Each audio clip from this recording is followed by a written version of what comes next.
Jalen Rose called me up on the phone earlier today, said we need to talk about this. That's right. The number one ranked team in college basketball, the Michigan State Spartans, have a self-imposed Twitter ban that is supposedly going to last all season long, and that makes this socially awkward.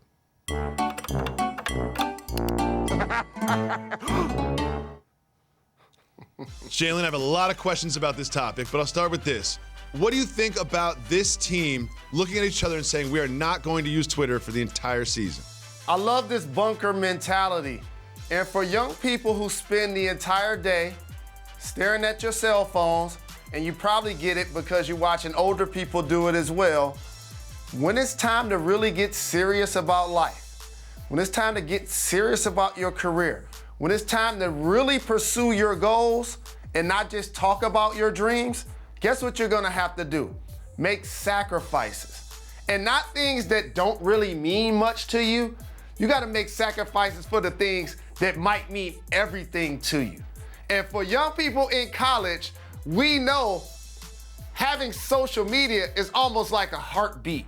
They go hand in hand. So for a team to look itself in the eye and say, we're gonna eliminate this distraction by doing this sacrifice, it tells me everything I need to know about their commitment.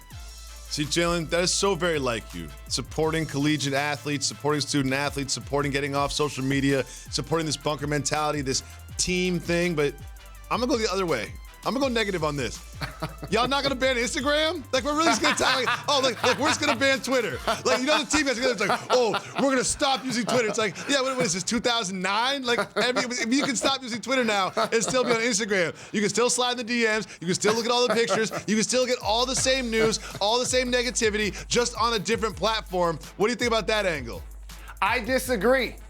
Because as somebody that just joined Instagram like a year and a half ago, but was on Twitter a decade, you actually go to Twitter for news and information and or things that need to be quote unquote read. You go to Instagram basically to see glam shots, model shots, and to see people live their best life and brag to you about how much money they have and throw it in your face. Jalen, see, you and I are washed up old married men. You go to Instagram to slide in people's DMs. That's what people in college do. And that's why they got together and they're like, let's ban social media. They're like, wait a second. Let's ban Twitter. Let's not take Instagram away from me. But I do want to recognize that it is a sacrifice to ban Twitter. It is a step in the right direction, and it will actually help them win basketball games. That's the Michigan State news. Is there anything newsworthy about Michigan men's basketball maybe happening tonight? Anything? No question. At all? What's happening tonight? A debut happening tonight.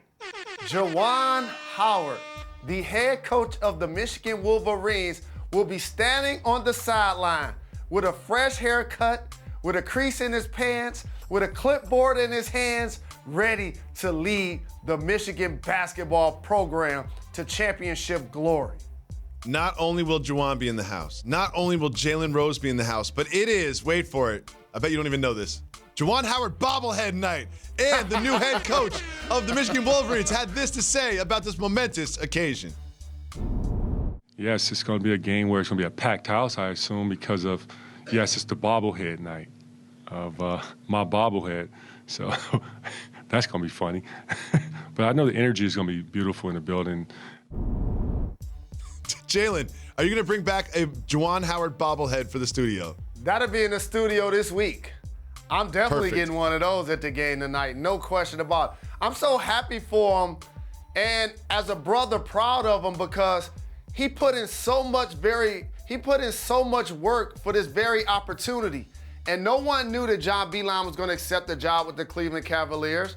And so for all of a sudden that job to open up, after all of the years he's been coaching with the Miami Heat and all of the years that he played in high school and in college and in the league, I'm just so happy for him to seize this opportunity, and I know he's going to take full advantage of it.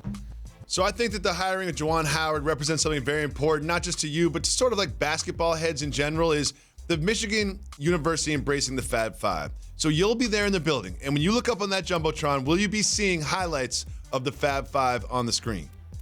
I assume so because Juwan's the head coach, and I happen to be one of his teammates. So therefore, if you show him doing some work, I was probably on the court playing or dropping him a dime or slapping a high five with him. I wouldn't be surprised if Jimmy King is at the game. And you alluded to something that's really important, and I must say this. I always felt like the University of Michigan tolerated the Fab Five even after all of the sanctions, not fully embraced. There are no banners up, but when I look and see my brother standing on the sideline, that's more than any banner could ever do for me.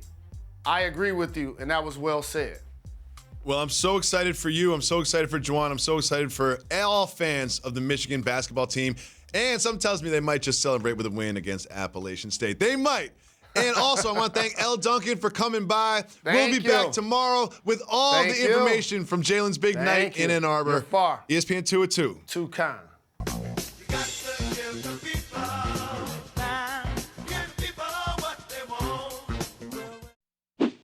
Thanks for watching ESPN on YouTube. For more sports highlights and analysis, be sure to download the ESPN app. And for live streaming sports and premium content, subscribe to ESPN+.